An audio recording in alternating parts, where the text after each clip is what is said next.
बोलने का मुझे मौका दिया और जहां बाढ़ और सूखे पे इकट्ठे बोलने का मुझे मौका दिया और जहां बाढ़ और सूखे पे इकट्ठे चर्चा करने का हमें मौका मिला, ये भी ये उस उत्तर प्रदेश की विराटता और विशालता का प्रतीक है। और उसी गंभीरता के साथ इस सदन में बैठे माननीय सभी सदस्य और सरकार और विपक्ष की गंभीरता को भी इस उत्तर प्रदेश की जनता देख रही है। जहां क्लाइमेट चेंज की वजह से इस तरह की चुनौतियों का सामना आने वाले भविष्य में अधिक देखने का मौका मिलेगा, वहीं हमें तैयारियां और आपदा आने के बाद उसका प्रबंधन, इस पे भी अपनी चिंताओं को सुनिश्चित करने का काम करना चाहते हैं। मान्यवर, मैं जनपद मुजफ्फरनगर की मीरापुर विधानसभा से आता हूं,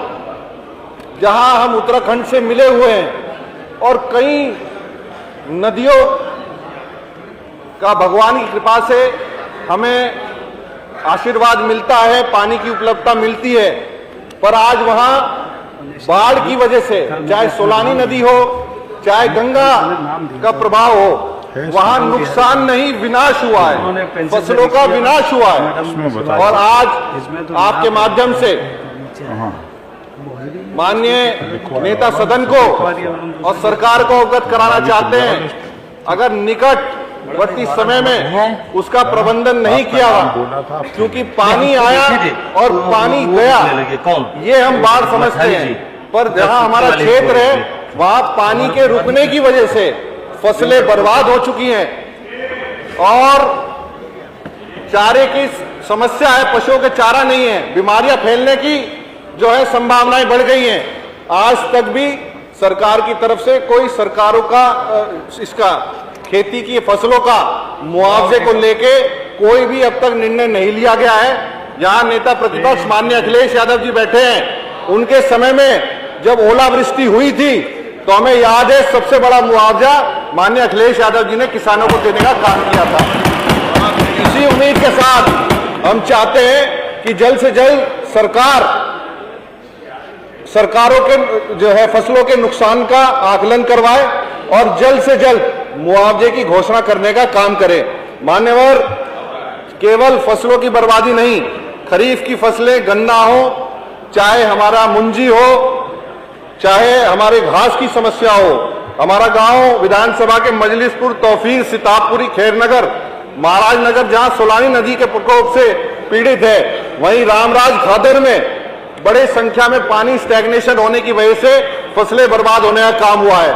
मुझे पूरा विश्वास है इस सदन का संरक्षण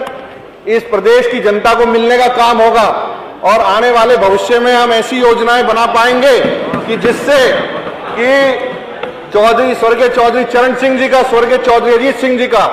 धरती पुत्र कहलाए जाने वाले स्वर्गीय मुलायम सिंह जी का, बाबू नारायण सिंह जी का सपना पूरा होने का काम होगा और प्रदेश का किसान खुशहाल होने का काम करेगा। आपने मुझे बोलने का मौका दिया, क्योंकि विषय बहुत सारे हैं, पर फिर भी मैं सीमित करने का काम करता हूं। धन्यवाद बर्बादी नहीं, श्रीमान अंकुर राज तिवारी, जहां कल मुद्दा रखा गया था, श्रीमान अंकुर राज तिवारी है क्या? मान्यवर 10 सेकंड बस, मान्यवर 10 सेकंड। फसलों बोलो ना, केवल पानी भरने के कारण आसपास सेंचुरी से जंगल से बाहर जो है जंगल से जानवर निकल आते हैं और बिग कैट फैमिली का सबसे कठिन और चालाक प्रजाति जिसे लेपर्ड, गुलदार या तेंदुआ कहा जाता है, उसमें अंकुश लगाने के लिए एक पिंजरा लगा के उसे पकड़ने का कल यहां से उत्तर आया है। पर सुनिश्चित करना चाहूंगा ये भविष्य में हमले बढ़ेंगे,